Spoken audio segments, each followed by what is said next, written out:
Hi, this is Ruchika, and in this video, I'm going to discuss about general principle of language learning. But before that, let us first know what is language.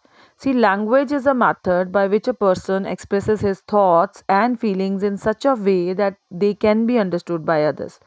और अगर दूसरे शब्दों में हम कहें तो it is a means of communication. How it is means of communication? When a sender has to convey a message or share his feelings to receiver, he uses a medium. That medium is considered as a language. So if we talk about language in broader perspective, it is not merely a means of communication, it is much more than that.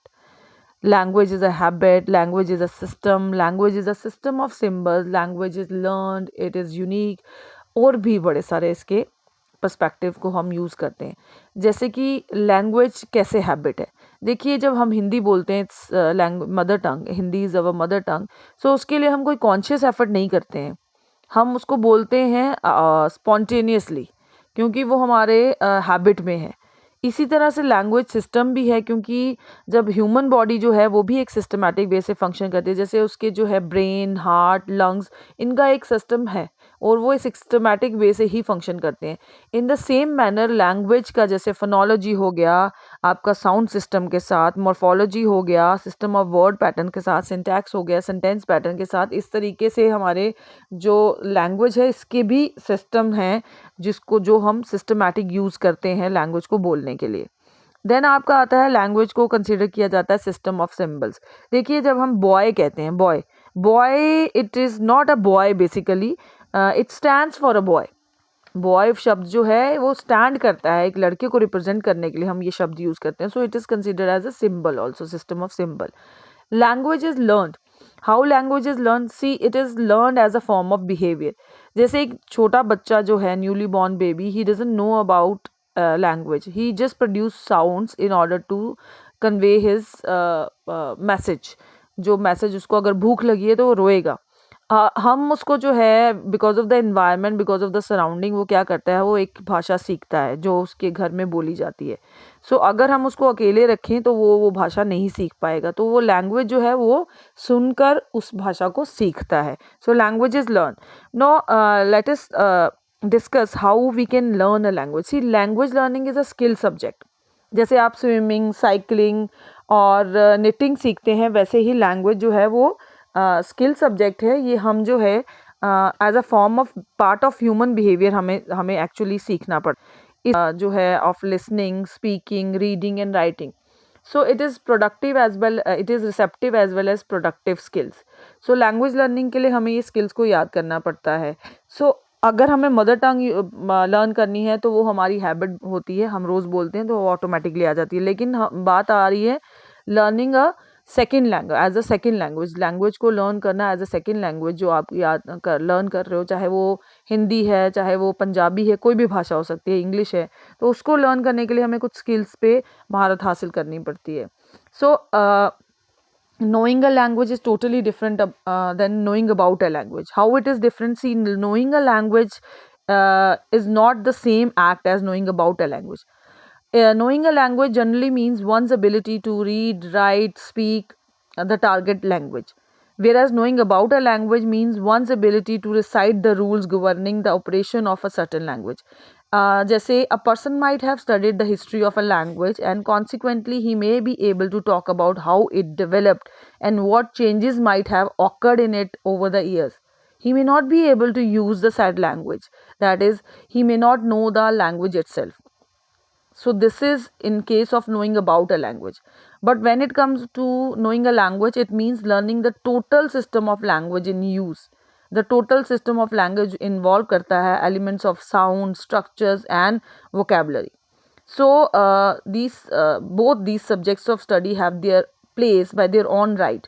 But language teaching जो है उसका simply वो मतलब है कि आप पढ़ा रहे हैं बच्चे को यूज़ करने के लिए टारगेट लैंग्वेज प्रैक्टिकल पर्पज़ के लिए, वो प्रैक्टिकल पर्पज़ के लिए उस लैंग्वेज को यूज़ कर सके. सो इट इज़ लाइक आप knowing a language and knowing about a language. So there are some principles regarding language learning. We are going to discuss about general principle of learning. So let's start with the general principle of language learning.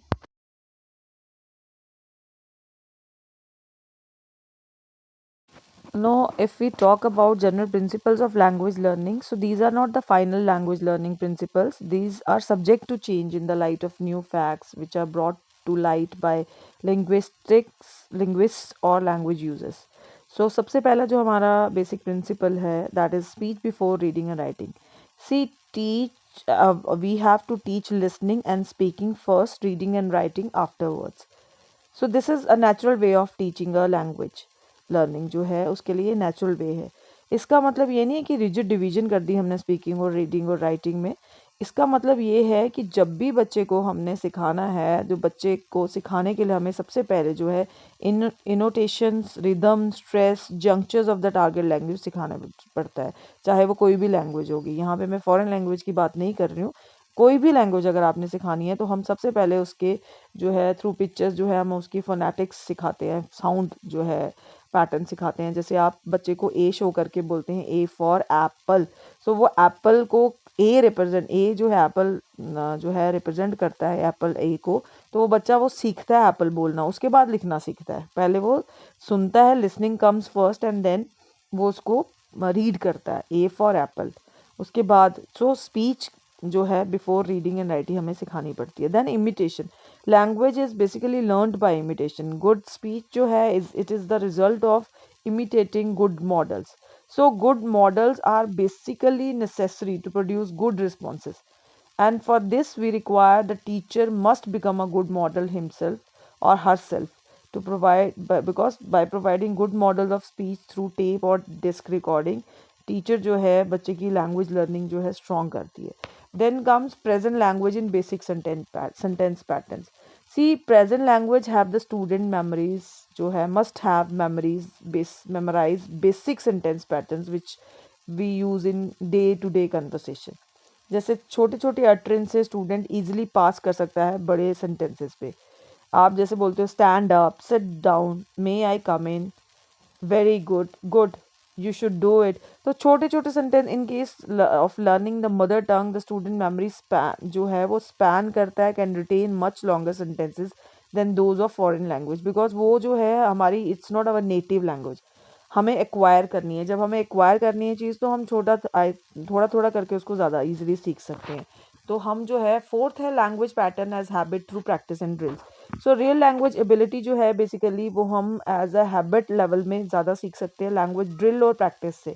So make language pattern a habit through intensive pattern practice in variety of situation. तो regular practice जो है वो expert करता है। जैसे आप कोई भी स्किल सीखते हैं, स्विमिंग भी अगर आप रोज़ करेंगे तो आपको अच्छे से आएगी, छोड़ देंगे तो नहीं आएगी, इसी तरह से लैंग्वेज है। Then the oral way, oral way means learning to speak a language is always the shortest road to learning to read and to write it. So all language teaching and learning should begin with the oral work, and this should include ear training, listening to good model, fluent speaking, oral conversation, and so on. Then selection and gradation जो है उसमें आपका आता है पहले phonetics जो है, grouping, lexical grouping, and आपका जो है देन आपका आता है ये ग्रामेटिकल ग्रुपिंग। फोनेटिक ग्रुपिंग आपको पता है जैसे but, mat, pat, fat, sat, it, bit, fit, तो ग्रुपिंग अकॉर्डिंग टू साउंड्स। ठीक है। लेक्सिकल ग्रुपिंग होता है लाइक एक चीज़ के साथ आप all the words should be grouped around a particular thing, like school, school के साथ क्या क्या लेक्सिकल सिचुएशन क्या हो गई, टीचर, हेडमास्टर, पियन, ये सब। देन ग्रामेटिकल ग्रुपिंग हो गया in the room, in the corner, in the class, in the garden, so phrase grouping जिसको कहते हैं। सिमेंटिक ग्रुपिंग हो गया जब grouping according to meaning, school, college, university, ये तीनों एक ही ग्रुपिंग के अंदर है। Bicycle, rickshaw, car, tonga, train, aeroplane etcetera, ये एक ही ग्रुपिंग के अंदर आते हैं। ठीक है।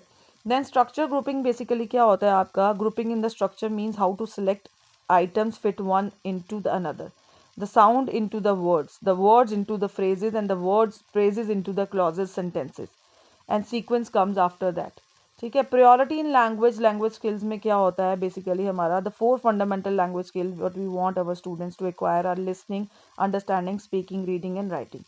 कंट्रोल vocabulary हो गया जिसमें आपकी vocabulary को आप लोड करते हैं to the minimum.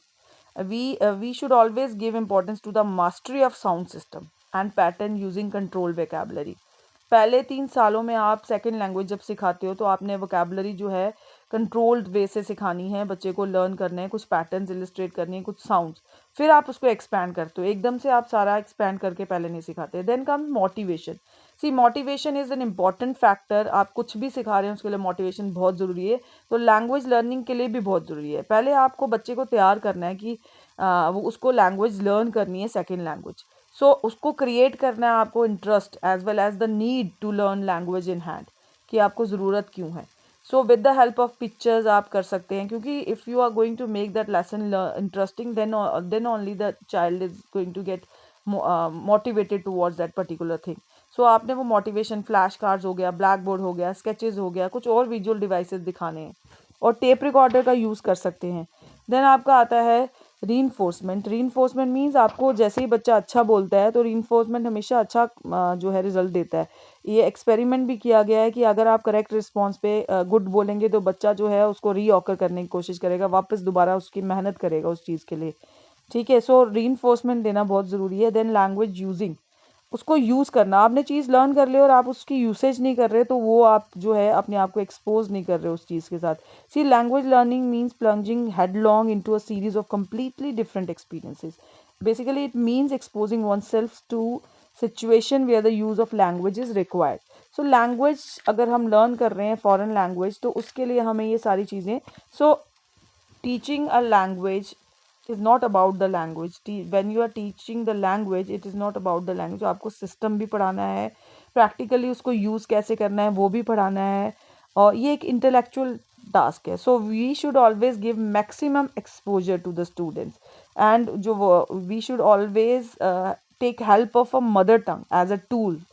जो हमें इंग्लिश या कोई और लैंग्वेज आप लर्न कर रहे हो तो आप उसके साथ कंपेयर करके या उसके साथ कनेक्ट करके साथ, तो इमीडिएट रीइंफोर्सर भी देना ज़रूरी होता है ताकि बच्चा अच्छे से लर्न करे। So this is all about language, general principle of language learning. Thank you so much for watching my video.